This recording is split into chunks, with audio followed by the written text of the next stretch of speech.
આગામી બકરી ઈદ તહેવારને લઈને બેસ્તાન પોલીસ સ્ટેશન ખાતે શાંતિ અને કાયદો વ્યવસ્થા જળવાઈ રહે તે હેતુસર શાંતિ સમિતિની બેઠકનું આયોજન કરવામાં આવ્યું હતું. બેઠકના અધ્યક્ષ પદે નાયબ પોલીસ કમિશનર રાજેશ પરમાર હાજર રહ્યા હતા. આ બેઠકમાં મદદનીશ police commissioner I division Shri NP Gohil, B ડિવિઝનના police inspector Shri JM. Solanki, સ્થાનિક પોલીસ સ્ટાફ, હિન્દુ અને મુસ્લિમ સમુદાયના અગ્રણીઓ તથા શાંતિ સમિતિના સભ્યો ઉપસ્થિત રહ્યા હતા. કુલ 140 થી 145 જેટલા લોકોએ ઉપસ્થિતિ નોંધાવી હતી. બેઠક દરમિયાન બકરી ઈદના તહેવારમાં પશુ કુરબાની બાદ સુરત મહાનગરપાલિકા દ્વારા મૂકવામાં આવતા કન્ટેનરમાં જ વેસ્ટેજ નાખવા અને જાહેર જગ્યા કે ગટર અને રોડ પર ન નાખવા અંગે ખાસ સૂચના આપવામાં આવી. ઉપરાંત તહેવાર દરમિયાન કોઈ પણ જાતનો વિડીયો વાયરલ ન થાય તેવા હેતુથી સામાજિક સંવેદનશીલતા જળવાઈ રહે તે માટે લોકોને જાગૃત કરવામાં આવ્યા હતા. વધુમાં ડીસીપી રાજેશ પરમારે જણાવ્યું હતું કે તહેવારને ધ્યાને લઈ હિન્દુ મુસ્લિમ સમુદાય એકબીજાની લાગણીઓની કદર રાખવી અને સદભાવ જળવાય તે અત્યંત જરૂરી છે. દરેક વ્યક્તિએ કાયદો વ્યવસ્થા જાળવવામાં પોતાનું યોગદાન આપવું જોઈએ.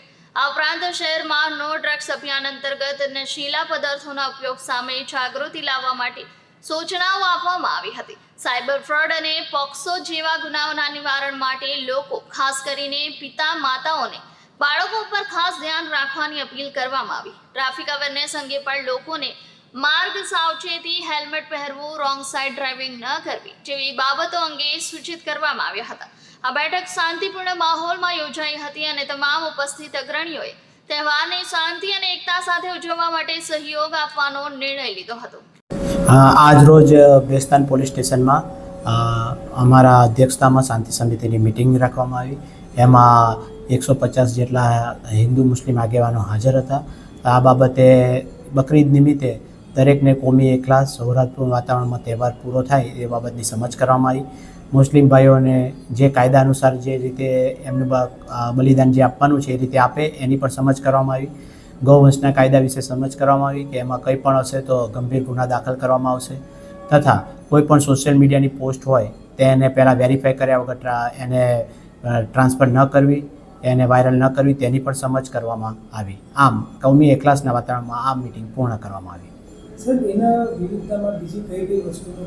હા, એ આ સંદર્ભે અમારા તરફથી પોક્સોના જે ગુના વિસ્તારમાં ઘણા થઈ રહ્યા છે તે બાબતે સમજ કરવામાં આવી કે 18 વર્ષના નાના દીકરા દીકરીઓ જ્યારે જતા રહે છે પ્રેમ સંબંધમાં અને પછી જે છોકરા હોય છે એને મોટી સજા થાય છે 10 વર્ષ 20 વર્ષ, એ બાબતે સમજ કરવામાં આવી તથા NDPSના જે બધી છે તેમાં પોલીસને સહકાર આપવા અને કોઈ પણ આવી બાતમીઓ તમને સમજ કરવાની પણ સમજ કરવામાં આવી કે કોઈ પણ હોય તો અમને જાણ કરે તથા આ ઉપરાંત ટ્રાફિકની પણ જે અત્યારે સુરત શહેર પોલીસ તરફથી હેલ્મેટની ઝુંબેશ છે અને સિગ્નલોનું પાલન કરવા માટે પણ સમજ કરવામાં આવી.